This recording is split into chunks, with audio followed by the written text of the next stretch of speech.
Ano? Ang Mindanao ay nagpo-produce ng more than 20,000 metric tons per year. Bale, ito po ay nagpo-produce na 72% of the Philippine production on pomelo. Kaya ano? Matamis po ang Magbigol ka na lang, dali na. produce ng Mindanao region sa klase ng lupa. O, di English kung anong gusto mo.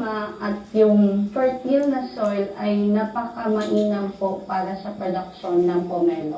At hindi lang daw laman ng pomelo, may Ganito pakinang. ang ginagawa ko. Parang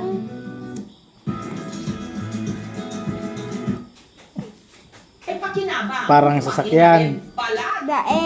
Ano? Ang mga Parang single yun mom sa na kasabit bang ng isang maparapas. organisasyon sa Ah, bahay. pang booster. Ginagawa Dae. ni Candy Ali at sa Jack. ano?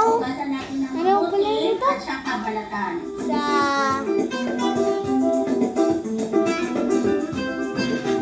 Saan? parang sa ano? Sa Ngayon, nasutrak mo sa day. Tada. Just ignore this tiny part. Okay.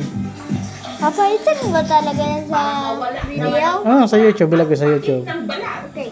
Guys, this is real So, life. huwag nila itong ibinabad sa soft drink. Okay na. Bye-bye na. Bye-bye. Bye!